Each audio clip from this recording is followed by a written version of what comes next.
13 नवंबर को हुए बिहार में 4 विधानसभा के लिए उपचुनाव में कौन से प्रत्याशी आगे चल रहा है, आज हम उसी के बारे में बात करेंगे। तो इसको जानने से पहले आप सभी को स्वागत करते हैं अपने चैनल में, और इस वीडियो को आप लोग लास्ट तक देखिएगा और ज्यादा से ज्यादा शेयर कीजिएगा ताकि सब लोगों को भी पता चल सके।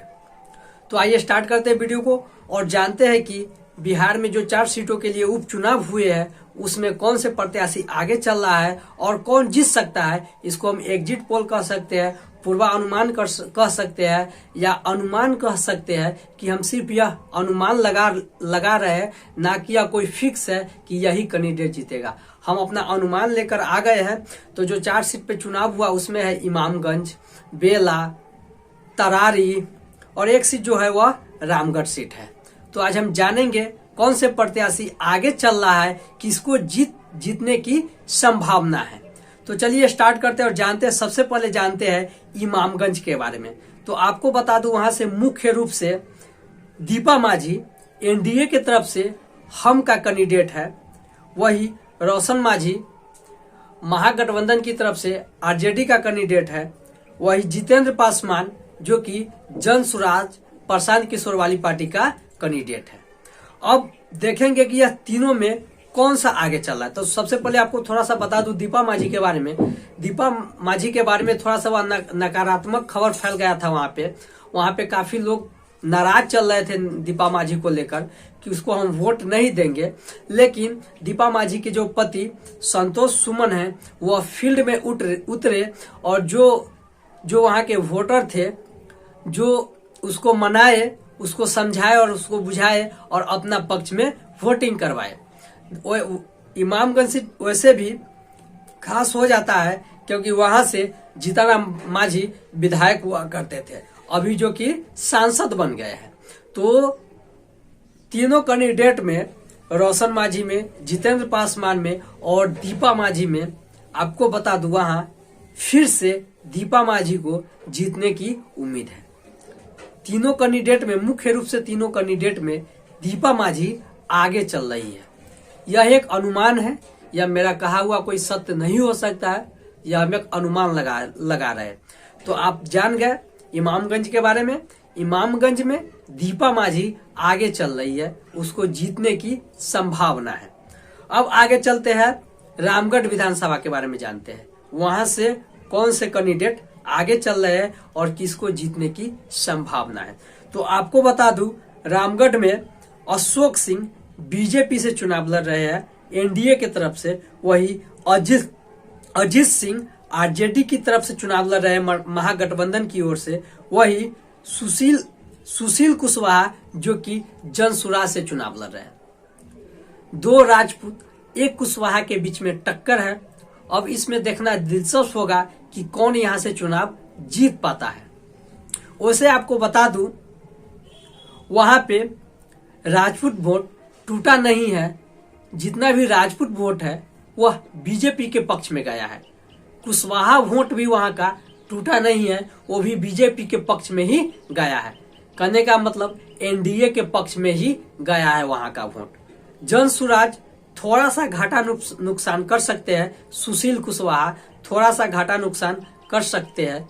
वह घाटा नुकसान करेंगे भी तो वह आरजेडी को ही नुकसान पहुंचा सकते हैं। तो आपको बता दूं रामगढ़ में भी अशोक सिंह जीतते हुए नजर आ रहे हैं। रामगढ़ में भी अशोक सिंह जीतते हुए नजर आ रहे हैं। तो आप जान गए रामगढ़ के बारे में। अब आगे जानने की कोशिश करते हैं।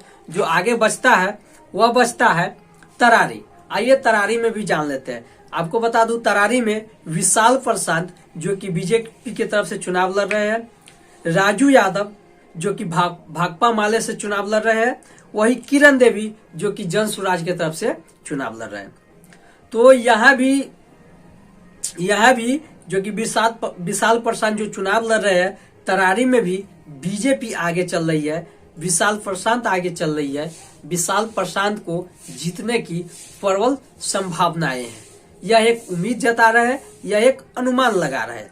अब आगे चलते हैं बेलागंज जो कि काफी हॉट सीट बना हुआ है और वहां के वोटर लास्ट तक कंफ्यूज थे कि हम किसको वोट करें।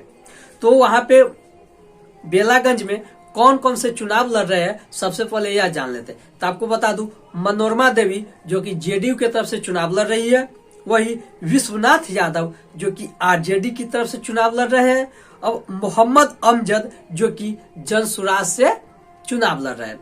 तो यहाँ पे देखा यह गया है कि अब हम आपको चुनाव के दिन का बात बता रहे हैं। 13 नवंबर को जिस दिन चुनाव हुआ था उस दिन का बात बता रहे हैं। यहाँ पे ऐसा कहा जा रहा है कि यादव वोट में भी सेंधमारी हुआ है, मुस्लिम वोट में भी सेंधमारी हुआ है। तो यह सब वोट टूटकर मनोरमा देवी के पक्ष में वोट गया है। कहने का मतलब मुस्लिम भी यहाँ पे 10 से 15% टूटे हैं।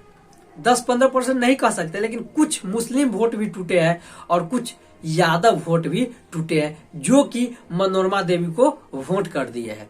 अब इसीलिए यह सीट हॉट सीट बना हुआ है कि यहाँ से कौन से प्रत्याशी जीत रहे हैं यह कहना नामुमकिन है, मुश्किल है।